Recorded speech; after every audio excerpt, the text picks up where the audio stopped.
How do we go from just being married to living a deep, lifelong, grow old together kind of love with our spouse? That's the real goal, right? But it's not easy, and many couples get stuck on the surface, never really breaking through that rich, unbreakable bond. Well, today I'm going to share 5 powerful tips that will help you cultivate the kind of connection that not only lasts a lifetime, but also grows deeper with each passing year. Here's the $1,000,000 question. How do men like us reach our full potential, growing to the men we dream of becoming while taking care of our responsibilities, working, living, being good husbands, fathers, and still take care of ourselves? Well, that's the big question, and in this podcast, we'll help you with those answers and more. My name is Brent, and welcome to the Fallible Man podcast. Welcome to another episode of the Fallible Man podcast, where we focus on all things that make men stronger husbands, fathers, and individuals. I'm Brent. Today we're diving into a topic that hits close to home for many of us, our marriages. Whether you're just starting your journey or you've been walking the road together for years, there's always room to strengthen that bond. Marriage can be one of the most rewarding aspects of your life, but it takes intentionality, patience, and a lot of love. I'll be sharing some real-world advice to help you cultivate a deep and lasting connection with your spouse. But first, a big shout out to Fallible Nation. Those are longtime listeners. And if you're here for the first time, thanks for checking us out. There's a lot competing for your attention. I'm well aware of that. So it does mean a lot to me that you're giving us a shot. So thanks for being here. Be sure and connect with us at the Fallible Man on most social media platforms. I'm particularly active on Instagram. And let's connect a little more. So back to the show. Let's talk about how do we move from we're married to a deep, lifelong, growing old together forever kind of connection with our spouse. Well, I've got 5 tips for you to help cultivate those happily ever afters. Number 1, prioritize quality time, but be real about what that looks like.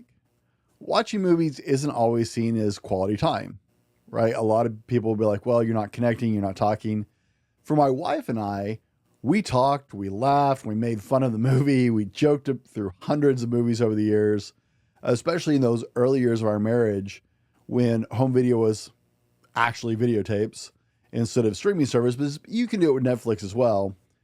That's what we did. We didn't have a lot of money as a young married couple. And so we spent a lot of time cuddled up on our couch together. And guys, we would be horrible movie theater people because we did. We sat there and we talked and we joked and we made smart aleck remarks and we threw stuff at the television and let's not be stupid. We like popcorn, not heavy stuff at the television. But we communicated and we laughed and we enjoyed it together to an nth degree. So for us, it was really quality bonding time. But what does that quality time look like for you? How do you thrive together? What does it mean to you? Where do you bond? For my friend Oliver and Denise, that's their car ride. They get in the car and they drive together for a while. And according to them, most of those ends up after a long drive at Target and they wander around Target together. Now, Matt, that may be strange to you. It was strange to me, but it's what works for their marriage. It's actually a very strong bonding time for their marriage. And Oliver and Denise are amazing marriage and relationship coaches and it's worked for them over the years. But they'll be the first to tell you it's finding what is your time together. My wife and I's ideal date probably doesn't look like yours. I mean, it's possible. Maybe you and your wife are both coffeeaholics and you love shooting long-range guns and short-range guns and every kinds of guns, because that's our big date. My wife and I will get coffee and go to the range and we'll do long-range shooting and shoot handguns and all kinds of stuff. That's our ideal date. Maybe that's not your thing. Maybe it is. You may be a big Target fan like my friends, but more than likely you have the things that you're really unique in your relationship with. And those are things you really want to center on for your quality time. Hopefully things that other people scratch their heads and are like, wait, what are they doing? Like I said, when Oliver and Denise told me about their car trips and their time at Target, I scratched my head. I'm like, that sounds horrible to me. Other people laugh at Sarah and I because they're like, really? That's your bonding time? Yep, it is. So find that thing that makes other couples scratch your head, but it's your thing uniquely, and make sure it's really specific to your personality as a couple. and you will find your way, and that quality time will power you into the next stages of your marriage. Number 2, go way past the superficial BS. Okay, you cannot have a deep connection with somebody that you don't go deeper with in conversation and understanding than the stereotypical surface level nonsense that you throw with everybody else. One of the greatest gifts to our marriage was early on the fact that our relationship was built long distance. Now, it's not something I recommend for everybody. It worked for our relationship, and we've been married for 23 years now. We've been together for 26, if you want to count that. But we built our entire relationship through conversations. For 3 years before we said I do, we never even lived in the same state. Like, it was weird. Prior to moving to Washington to find a job and marry my wife, we had only actually ever had about 2.5 weeks together, and it wasn't exclusively together over the course of a 3-year relationship. Now, it may sound extreme, but the amazing part was we talked for hours and hours every week because we had no other way to connect. So we talked. You run out of superficial BS really quickly when all you can do is talk. Like old school, not FaceTime, like talk on the phone. We still use payphones for part of that. I knew her hopes, her dreams, her fears, her insecurities and ambitions. I knew all about her family and the dynamics and how it worked and how she felt about her siblings. And she knew every flaw, vulnerability, and trouble facing my very uncertain future at the time. My future was troubled at best, but yet we had this bond that was forming through years and years of just clear, concise, well, not usually concise, clear communication. We went deeper than surface level nonsense. In this practice, you learn to listen, you learn to be honest, you learn to be empathetic all at once. Clear, long communication when you go past the surface level is really key to connecting deeply with your spouse. Number 3, acceptance and realistic expectations. Now, that sounds like two things, but one kind of creates the other, and it's absolutely reasonable to want to grow together. However, you have to accept the person completely as they are, period. Okay?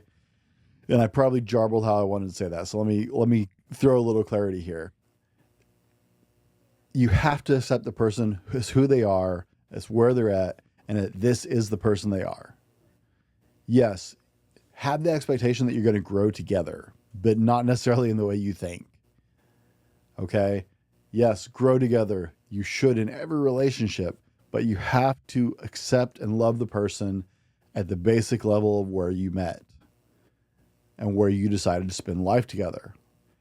Women frequently make the mistake of thinking they can and will change the parts of the men they care about that they're involved with if they don't like something about them. You hear the cliches all the time. Phrases like, we'll work on that. Or, he loves me enough so he'll change. Or, I love this one, I can fix that. My personal favorite, he'll grow out of it. Ladies, let me help you really, really quickly here.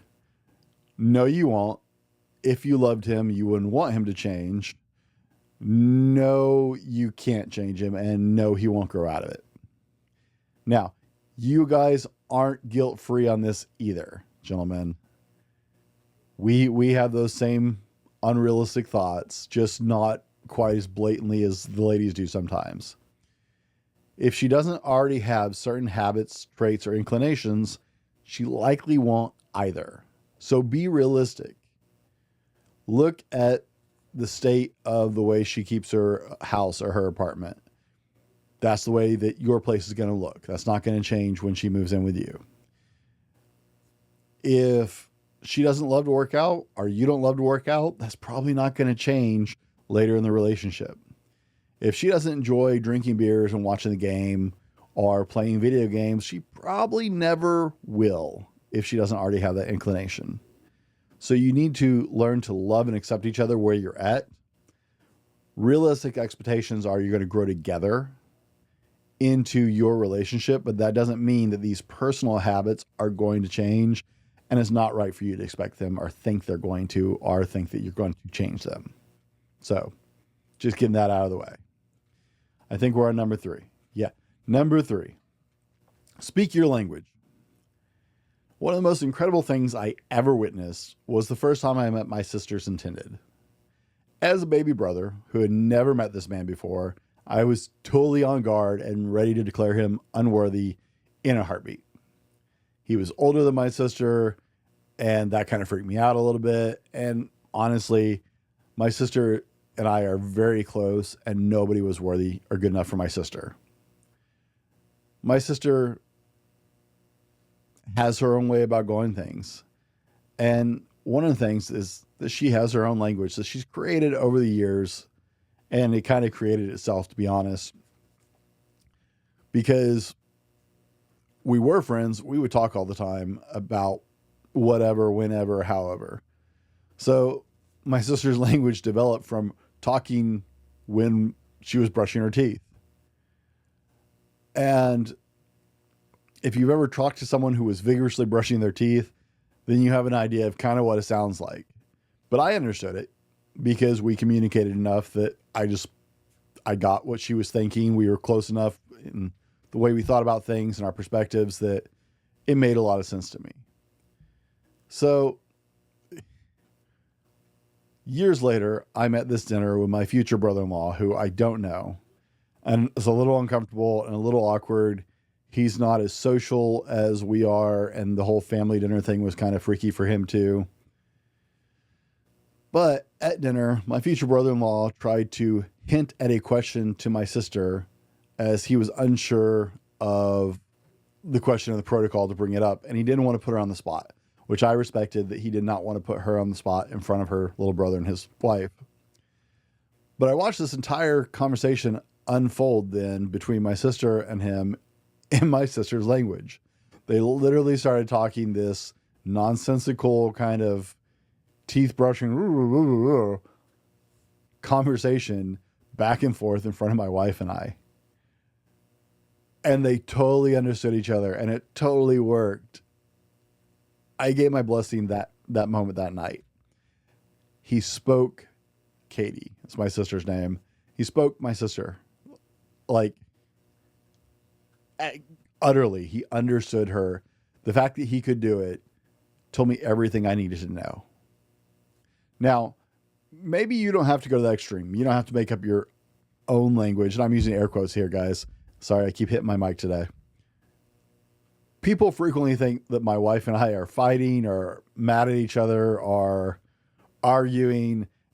I honestly don't hear it. And there's nothing wrong with it. And there's nothing wrong with us. We're not upset. We're not fighting. We're not disagreeing. It's the way we communicate. And apparently it's not the way other people think normal couples should. But it works for our life. We speak to each other in a way that works for us, and it sounds funny to other people, but it works for our marriage. We're both happy and we're on the same page. So find your language complete with your sense of humor. That's part of what colors our languages, and the way we talk to each other is our sense of humor. So find your language to talk to your spouse. All those things about you hear in self-help things and relationship guides about having inside jokes, that can come out in the way you speak to each other and the way you communicate. That humor, it doesn't have to be we have this joke. It can be the way we say things, or the sarcasm, or the pauses, or the looks. Find your language complete with your sense of humor that speaks for you and your spouse, because I guarantee you may not see it as different, but you're going to find you've got your own little quirks about the way you communicate that really just speak to you two. And that's a beautiful thing. So look for it, because it's there. You may be doing it subconsciously, but it's there if you let it develop. Number 5, touch. No, I don't mean sexual touch or sex. In a healthy marriage, I hope you have a lot of that too. But that's not all. I love to hold my wife's hand, sit with my hand on her leg, stand right up against her. If we're in the same room, I'm usually like right up snug against her. We had some friends of ours once tell us that they thought we were cute because we were always touching. The truth is, I can't be around her and not touch her in some way. If I'm close enough to touch my wife, I have a need to physically touch her. Touch is a powerful thing. Touch conveys so much more than sex. Touch is comfort, it's support, it's encouragement. Touch is security, motivation, assurance. It's pride, it's passion, it's love, it's adoration. It's so much more. Touch conveys what words fail to convey accurately so very often. When my wife and I have a disagreement or a fight, touch is the first part of I'm sorry. It's we may not like each other right now, but we love each other. And that hasn't changed. Ladies, I know for some of you, it may be really obnoxious that your man can't keep his hands off you. Although, count your blessings that that's the way he feels. Though maybe annoying at time, don't take it away from him. Because for men, our touch says much more than our hearts will ever allow our lips to convey. We're not always good at speaking verbally the way we feel. But you're always going to feel it in our touch. We speak the best way we know how, and for a lot of men, that comes with that touch. All of us know what I'm talking about here. You know that you can hold a hand of someone you love in a supportive way that has nothing to do with sex. You've done it with your siblings. You've done it with your parents. You've done it with good friends, hopefully. There is a lot more to touch than sex. And this is one of the most powerful tools you'll have in your arsenal because for 23 years now, still to this day, I have to be touching my wife if I'm anywhere close to her. It conveys more than I can put into words. And as your relationship grows, as it deepens, that touch is a much more intimate communication and a much more clear communication than a lot of times you're going to have the words for. Now, guys, I can't help myself. So I've got a number 6 for you because I can't actually separate this out. So number 6 is remove all fears. You will never go deep with your spouse unless you learn to alleviate their fears. And we're all scared of something. You can call them fears, you can call them insecurities, whatever you want, but we're all scared of something. Scared we're not good enough. Scared we're not worthy. Scared it will be taken away from us. Scared to really be seen, like raw, really be seen. Scared of abandonment. Scared of abuse. Scared of being manipulated or being left.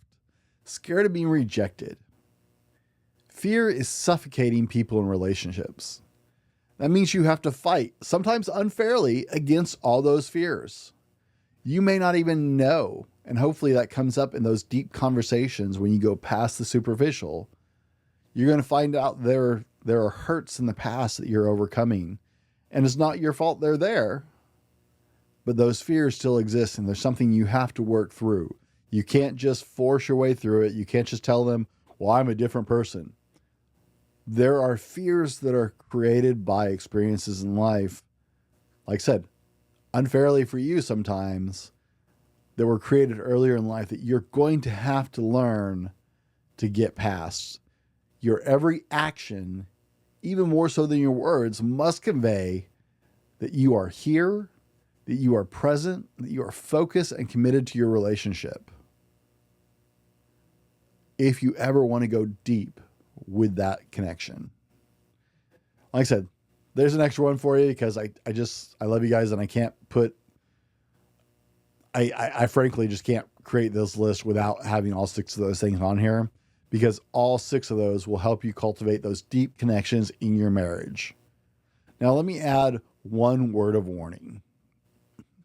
You're fighting something that no generation before has ever had to contend with in their relationship, and it is crushing marriages at record speed.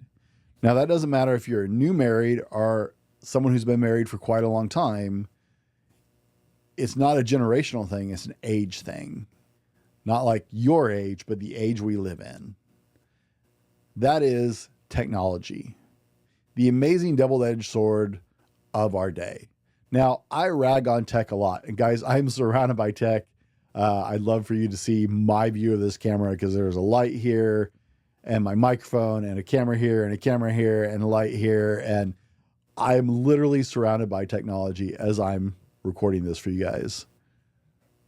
I live in a technology world. I spend 12 to 14 hour days in front of a computer most of the time, not only doing my work, but also doing work for clients when it comes to SEO and marketing and stuff like that in the digital age.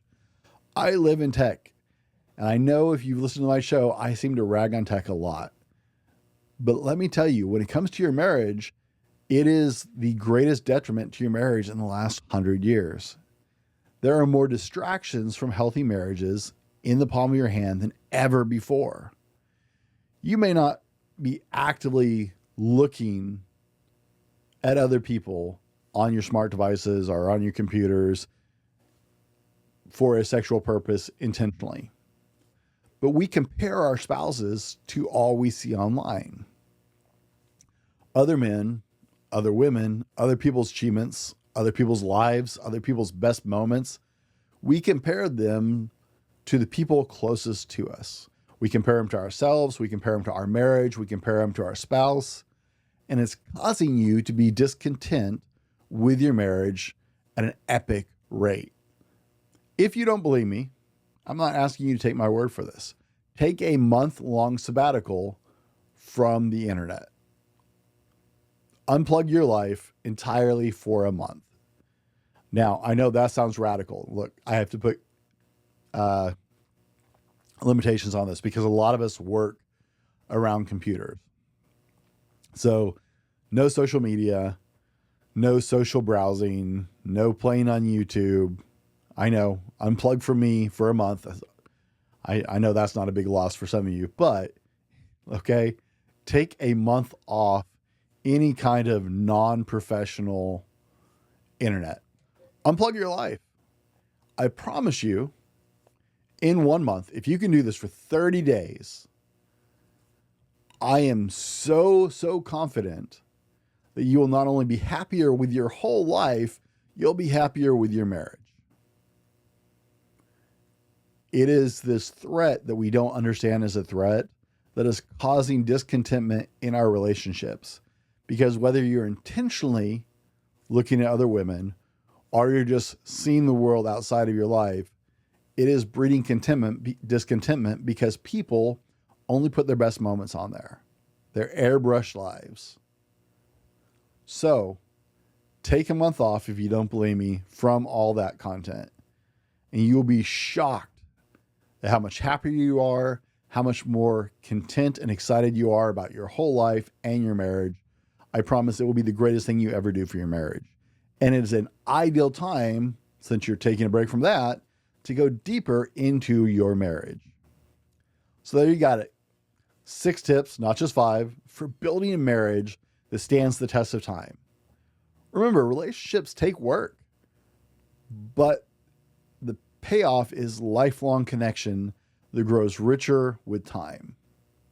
Now, don't let the fear of technology or unrealistic expectations get in the way of what could be the greatest relationship, or what should be the greatest relationship of your life.